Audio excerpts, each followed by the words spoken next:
Hello everyone, welcome to the एक्जिया IAS academy. तो हर रोज़ की तरह ही आज भी जो भी इम्पोर्टेंट न्यूज़ आर्टिकल है जो बहुत ज़्यादा इम्पोर्टेंट है from exam point of view, तो वो सारी आर्टिकल हम आपको दिखाना चाहेंगे कि वो कैसे इम्पोर्टेंट है एग्ज़ाम के लिहाज से। ओके, तो मैं यहाँ पे फिर से आपको बताना चाहूँगा कि जितने भी आर्टिकल इसमें रखे गए हैं तो हर आर्टिकल को हम लोग खोल के आपको नहीं समझा पाएंगे। तो इसके लिए क्या है, जो भी हमारा पीडीएफ रहेगा वो हमारे टेलीग्राम चैनल पे अवेलेबल होगा।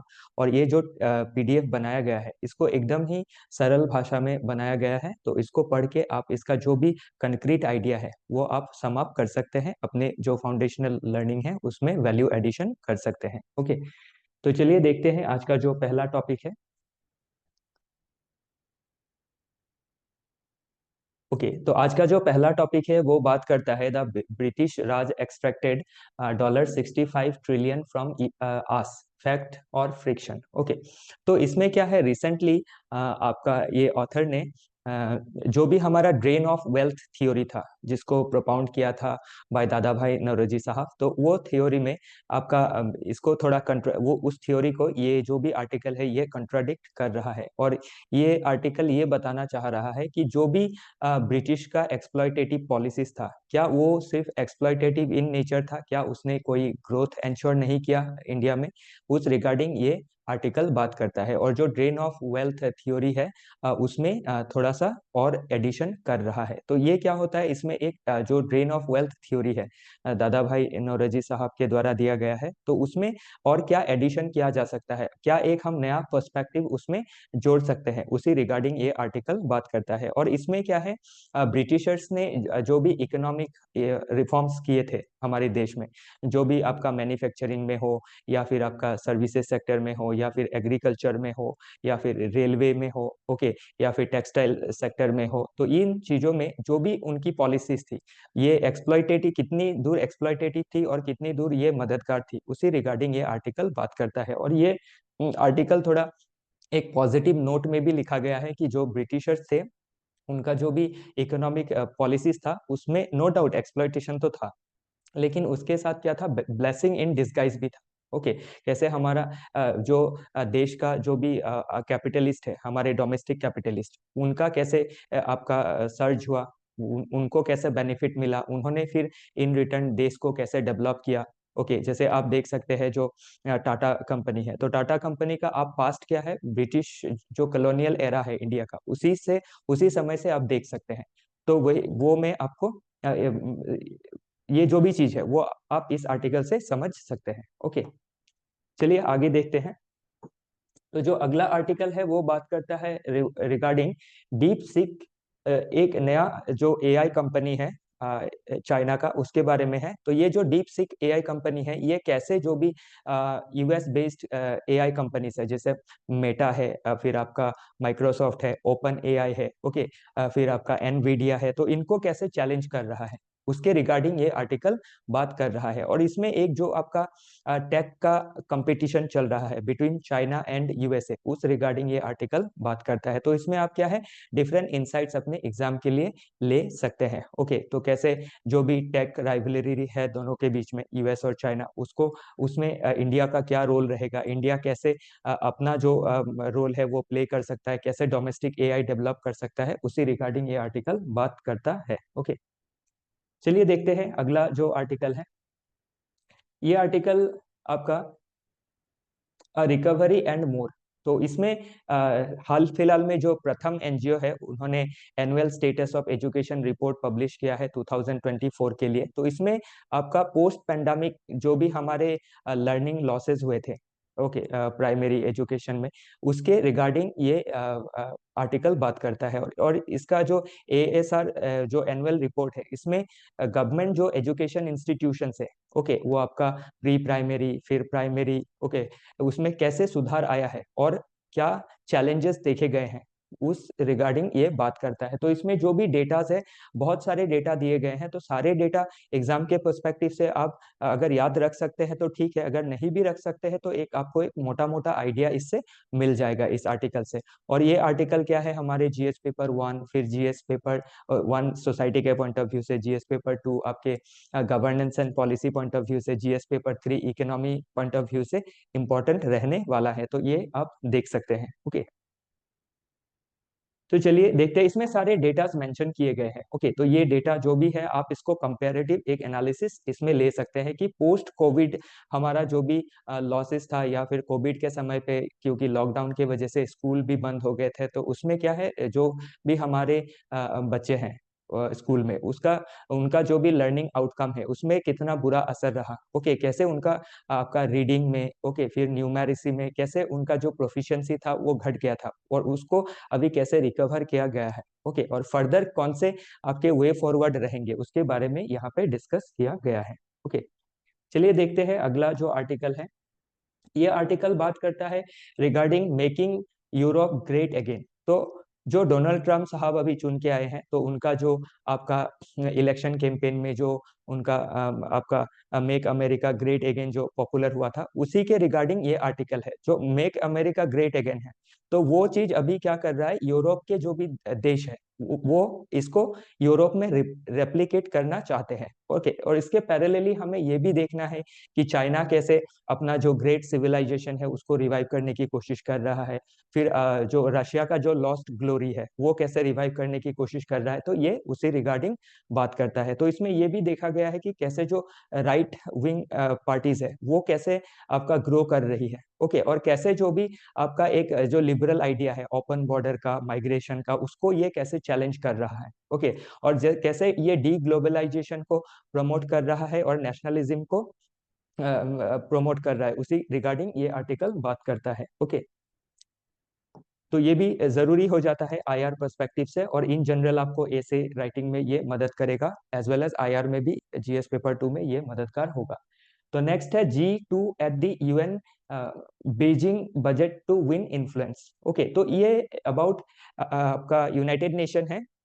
तो हाल फिलहाल में देखा गया है कि जो यूनाइटेड नेशन है उसमें आपका जो यूएस का बजटरी जो सपोर्ट होता है वो लगभग 22% है, और चाइना का अभी 20% है। तो देखा गया है कि कितना जो चाइना का इन्फ्लुएंस है वो यूनाइटेड नेशन में बढ़ने वाला है। ओके, और इसमें इंडिया का भी साइड दिखाया गया है कि जो इंडिया का बजटरी आपका सपोर्ट है यूएन बजट में वो लगभग 1% है। ओके, तो कैसे चाइना बहुत आगे निकल चुका है, चाइना कैसे आपका इवेंट डिसीजन मेकिंग को इन्फ्लुएंस कर सकता है, उसी रिगार्डिंग ये आर्टिकल बात करता है। तो इसमें G2 मतलब ग्रेट 2 आ गया, और इस ग्रेट 2 में आपका यूएस और चाइना है। तो इसमें ये भी आने वाले समय पे देखना जरूरी हो जाता है कि ये जो भी एक कंपटीशन चल रहा है यूएस और चाइना के बीच में वो और कितना आगे बढ़ेगा। ओके, और कौन से कन्फ्लिक्ट देखे जाएंगे, तो ये चीजें हमें एग्जाम के पर्सपेक्टिव से ट्रैक करनी जरूरी हो जाती है, क्योंकि किसी भी तरह का सवाल हमें बना के दिया जा सकता है और तब हम ये सारे मुद्दे उसमें समेट सकते हैं।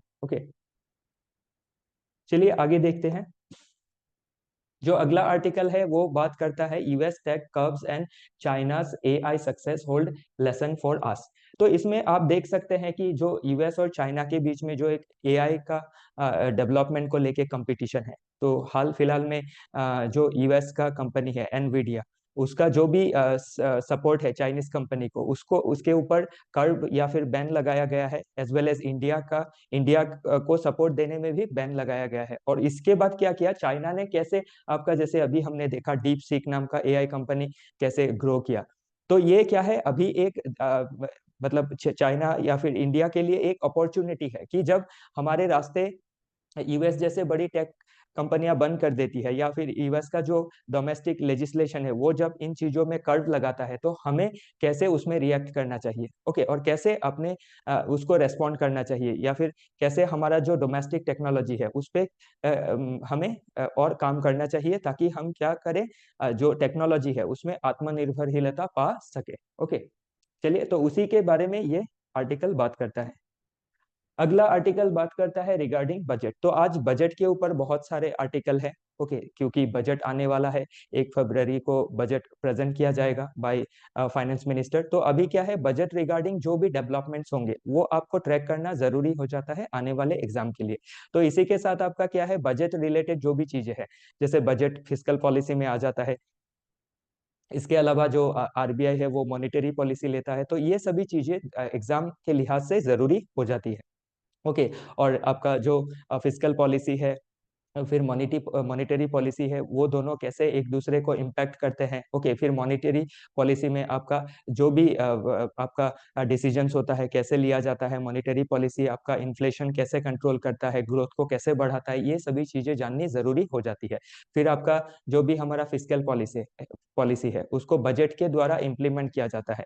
तो बजट में आपके रिसीट कैसे होते हैं, कैपिटल रिसीट क्या होता है, रेवेन्यू रिसीट क्या होता है, कैपिटल एक्सपेंडिचर क्या होता है, फिर आपका रेवेन्यू एक्सपेंडिचर क्या होता है, ये सभी चीजें समझनी जरूरी हो जाती है।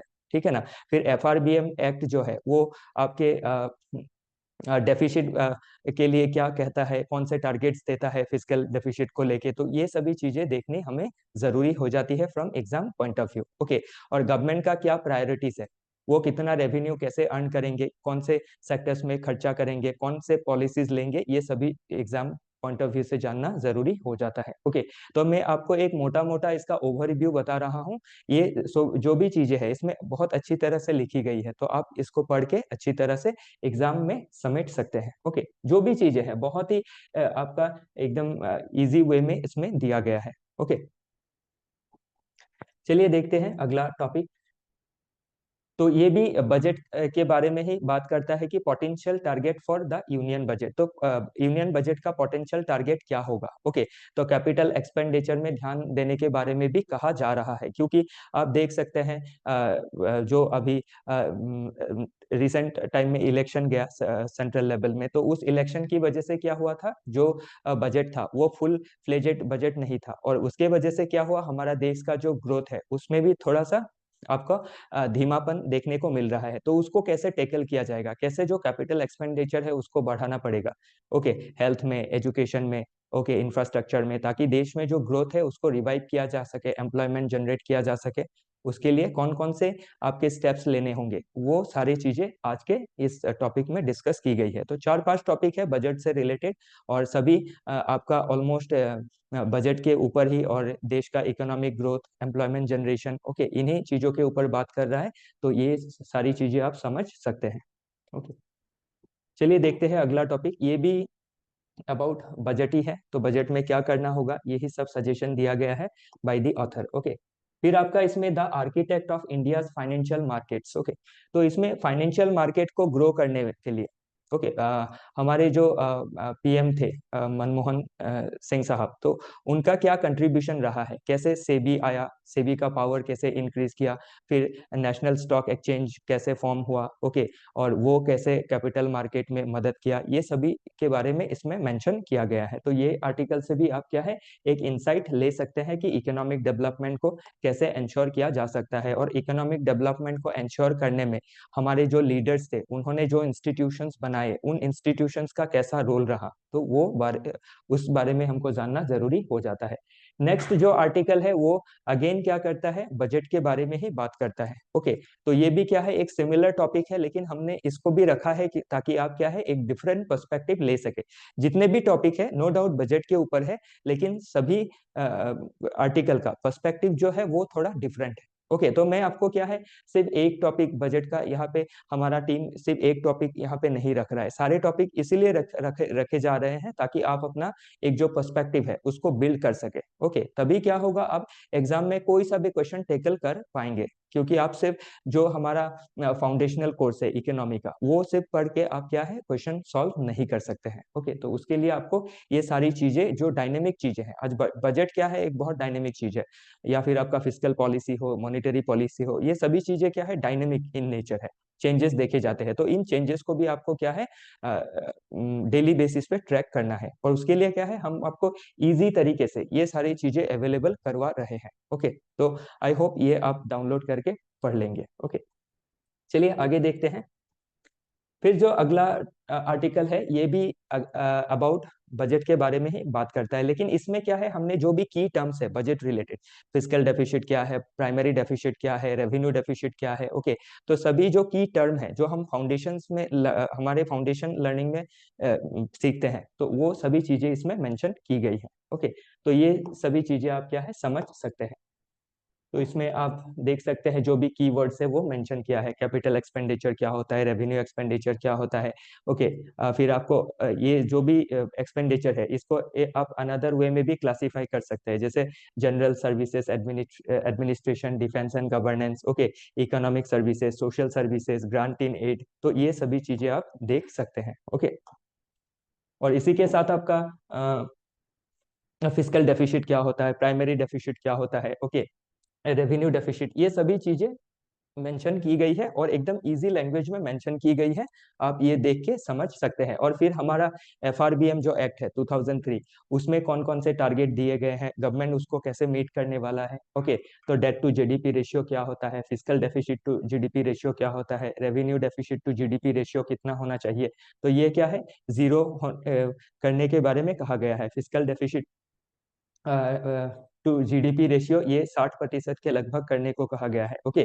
फिर डेट टू जीडीपी रेशियो नहीं, डेट टू जीडीपी रेशियो आपका 60% के लगभग रखने को कहा गया है, जो अभी 80% के लगभग है। और physical deficit to GDP ratio ये 4.5 के 5 का टारगेट रखा गया है। और ये सभी चीजें कैसे डेवलप हुई, एक कमिटी फॉर्म किया गया था, एनके सिंह कमेटी, तो उसी में ये चीजें मेंशन की गई थी, ओके। तो ये कमेटी भी आप ध्यान में रखिएगा, एग्जाम में आप ये लिख सकते हैं, ओके। चलिए आगे देखते हैं। तो अगला टॉपिक बात करता है आपका ब्यूरोक्रेसी का जो पावर है, ओके। जो हमारे जो भी रेगुलेटरी बॉडी है उसमें ब्यूरोक्रेसी कैसे रोल प्ले कर रहा है। और ब्यूरोक्रेसी जो है उनको क्या है, आपका जो डेलीगेशन का पावर दिया जाता है रूल फ्रेम करने के लिए। तो आप जानते ही है कि पॉलिसी कौन लेता है, गवर्नमेंट। और उस पॉलिसी को आपका लॉ का आकार कौन देता है, लेजिस्लेचर, ओके। और फिर उसको इम्प्लीमेंट करने के लिए रूल कौन फ्रेम करते हैं, हमारा ब्यूरोक्रेसी। तो उस रूल फ्रेमिंग में क्या है, बहुत सारी आपके ड्रॉबैक्स देखे गए हैं, तो उसको कैसे ठीक किया जा सकता है, कैसे ब्यूरोक्रेसी का जो अकाउंटेबिलिटी है उसको इंश्योर किया जा सकता है, उसी के रिगार्डिंग ये आर्टिकल बात करता है। और क्यों हम जो भी हमारे पॉलिसी टारगेट्स है उसको क्यों फुलफिल नहीं कर पा रहे हैं, उसी रिगार्डिंग ये आर्टिकल बात करता है, ओके। तो आपका ये गवर्नेंस के पॉइंट ऑफ व्यू से जरूरी हो जाता है, ओके। सबऑर्डिनेट लेजिस्लेशन क्या है, ओके। फिर डेलीगेटेड लेजिस्लेशन क्या है, ये सभी जाननी जरूरी हो जाती है, ओके। चलिए फिर देखते हैं अगला टॉपिक। तो जो अगला टॉपिक है वो बात करता है रिगार्डिंग जो निकोबार के ट्राइबल लोग हैं उनके बारे में। तो निकोबार के जो भी ट्राइब्स है उनके ऊपर स्टडी किया गया। और निकोबार में जो भी ट्राइबल ग्रुप है उनका जो साउथ ईस्ट एशियन नेशन है, जैसे लाओस है, थाईलैंड है, उनके साथ कैसे कनेक्शन है उसको एस्टेब्लिश किया गया है। तो ये एक नया फाइंडिंग है। तो ये देख के भी आप जो साउथ एशिया के साथ हमारा, साउथ ईस्ट एशिया के साथ जो हमारा कनेक्शन है, जैसे लाओस है, थाईलैंड है, म्यांमार है, ओके, सिंगापुर है, इनके साथ कैसा एक रेशियल कनेक्शन है वो आप इससे समझ सकते हैं, ओके। चलिए देखते हैं अगला topic, the impact of classifying D notified tribes. तो डी नोटिफाइड ट्राइब्स कौन से हैं, जो भी ट्राइब्स जिनको आपका क्रिमिनल ट्राइब के क्रिमिनल ट्राइब घोषणा कर दिया गया था बाय ब्रिटिशर्स इन 1924, फिर उनको क्या किया गया, 1949 पे डी नोटिफाइड किया गया, ओके, डी क्रिमिनलाइज उनको किया गया। और करने के बाद क्या हुआ, इनको अभी भी क्लासिफाई नहीं किया गया है कि ये एसटी होंगे या एससी होंगे या ओबीसी होंगे। तो इसी के ऊपर क्या है, आपका नीति आयोग का जो वाइस चेयरमैन है उनके अंडर एक कमेटी बना दिया गया है, इसको कैसे क्लासिफाई किया जाए उसके रिगार्डिंग, ओके। ताकि जो भी ये डी नोटिफाइड ट्राइब है इनका जो भी सोशियो इकोनॉमिक अपलिफ्टमेंट है वो किया जा सके। और जो भी कॉन्स्टिट्यूशनल प्रोविजंस है कि जो भी आपके इनके रिजर्वेशंस के प्रोविजंस है इनको कैसे वो एक्सटेंड किया जाए, उसी रिगार्डिंग ये आर्टिकल बात करता है। तो इसके रिगार्डिंग भी आप इन फ्यूचर क्वेश्चन एक्सपेक्ट कर सकते हैं कि जो भी ट्राइबल लोग हैं उनको कैसे एम्पावरमेंट किया जाए, स्पेशली डी नोटिफाइड ट्राइब को, ओके। फिर जो नेक्स्ट आर्टिकल है वो अगेन आपका बजट के बारे में बात करता है, लेकिन ये थोड़ा अलग एस्पेक्ट से बात करता है कि हमारा जो मिनिस्ट्री ऑफ एक्सटर्नल अफेयर्स है उनको जो भी बजट के जो भी बजटरी जो एलोकेशन होना होता है, उसमें जो भी एलोकेशन है वो लगभग 1% ऑफ बजट होना चाहिए, लेकिन देखा गया है कि 0.4% ही एलोकेट किया गया है। और उसके वजह से कौन कौन सी दिक्कतें आ रही है मिनिस्ट्री ऑफ एक्सटर्नल अफेयर्स को, उस रिगार्डिंग ये आर्टिकल बात करता है। ओके, इससे पहले भी हमने मिनिस्ट्री ऑफ एक्सटर्नल अफेयर्स में जो भी हमारे आईएफएस ऑफिसर रहते हैं, उनका शॉर्टेजेस के बारे में, उनके ट्रेनिंग रिगार्डिंग जो भी इश्यूज थी उनके बारे में एक आर्टिकल हमने चर्चा किया था। फिर से ये दूसरा आर्टिकल आया है रिगार्डिंग बजटरी एलोकेशन। तो ये क्या हो जाता है, जरूरी हो जाता है कि उनका स्टाफ शॉर्टेजेस को दूर करना है, फिर स्टाफ को प्रॉपर ट्रेनिंग देना है। ओके, फिर आपका जो भी बजटरी एलोकेशन है वो इंश्योर करना है, ताकि हम क्या कर सके, हमारा जो जो भी एक्सटर्नल पॉलिसीज है, जो भी फॉरेन पॉलिसीज है, उनको हम और अच्छी तरीके से ले सके। क्योंकि विदाउट बजटरी एलोकेशन ये सभी पॉलिसीज क्या करेंगी, फेल कर जाएंगी। जो भी हमारा नेबरहुड फर्स्ट पॉलिसी है, जिसमें हम अपने साउथ एशिया के जो भी नेबर्स है जिनको मदद करना चाहते हैं, और जो चाइना का इन्फ्लुएंस है उसको काउंटर करना चाहते हैं, तो उसके लिए क्या है, मिनिस्ट्री ऑफ एक्सटर्नल अफेयर्स का जो बजट है, उसका बजट लगभग हमारा जो टोटल बजट का 1% स्पेंडिंग इसमें होना पड़ेगा। उसी रिगार्डिंग ये आर्टिकल बात करता है। ओके, तो ये भी क्या है, एक इंपॉर्टेंट मुद्दा बन जाता है। चलिए देखते हैं जो अगला टॉपिक है, वो substantial equality in child marriage law. Okay, तो ये जो prohibition of child marriage act है उसके बारे में बात करता है। तो हमारा जो prohibition of child marriage act है उसमें क्या है, जो गर्ल्स के लिए मैरिज का एज है वो 18 है, और जो बॉयज के लिए मैरिज का एज है वो 21 है। और उसी के रिगार्डिंग क्या है, एक आपका इनइक्वालिटी देखा गया है कि आपका बॉयज के लिए अलग एज है, फिर गर्ल्स के लिए अलग एज है। ओके, और कोई अगर चाइल्ड मैरिज करता है तो वो क्या होता है, जब उनका जो भी मैरिजेबल एज है उसको अटेन करने के बाद वो क्या कर सकते हैं, 2 साल के अंदर ये डिसाइड कर सकते हैं कि जो उनका मैरिज हुआ था चाइल्ड में, उसको वो रद्द कर सकते हैं। तो ये रद्द करने में क्या है, 2 साल समय मिलता है। तो इसमें देखा जाए तो जो गर्ल्स है उनको 18 के बाद 2 साल समय मिला, तो 20 साल तक समय मिलेगा, और जो बॉयज है उनको 23 साल तक समय मिलेगा। तो ये क्या है, एक इनइक्वालिटी को दर्शाता है। तो इस इनइक्वालिटी को कैसे एड्रेस किया जाए, उसी के रिगार्डिंग ये आर्टिकल बात करता है। ओके, अच्छा इंसाइट देगा ये आर्टिकल, बहुत ही सिंपल लैंग्वेज में लिखा है, आप पढ़ सकते हैं। चलिए देखते हैं अगला टॉपिक।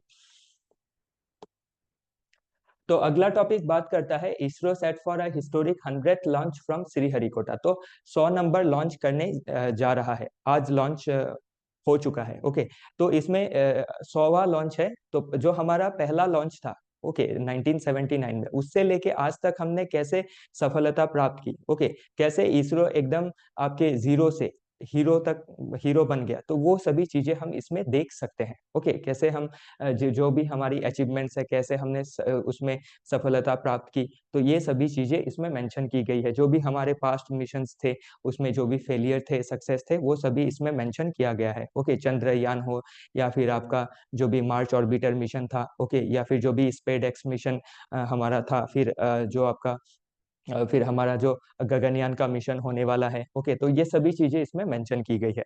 तो ये जो भी चीजें हैं इसमें मेंशन कर दी गई है, अपकमिंग मिशन हो या फिर जो भी सक्सेस हमने पाए हैं वो सभी आप देख सकते हैं। तो कौन कौन से आपके रोड अहेड है, गगनयान मिशन है, फिर आपका वीनस मिशन भी है। ओके, तो ये सभी चीजें आप देख सकते हैं इस आर्टिकल से। तो ये भी एग्जाम के लिहाज से जरूरी हो जाता है, क्योंकि हाल ही में इसरो ने बहुत सारी सफलता प्राप्त की है, तो ये एग्जाम के पर्सपेक्टिव से जरूरी हो जाता है। तो हमने इस डिस्कशन में बस यही आपको बताना चाहा कि जितने भी आर्टिकल है वो इम्पोर्टेंट है फ्रॉम एग्जाम पर्सपेक्टिव। ओके, और इसके लिए एक कॉम्प्रिहेंसिव पीडीएफ हमारे टीम ने रेडी किया है, जो हमारे टेलीग्राम ग्रुप में अवेलेबल होगा। आप उससे जुड़ के वो डाउनलोड करके पढ़ सकते हैं। तो जुड़े रहिए हमारे साथ, कल फिर मिलेंगे नए टॉपिक के साथ। तब तक के लिए अलविदा।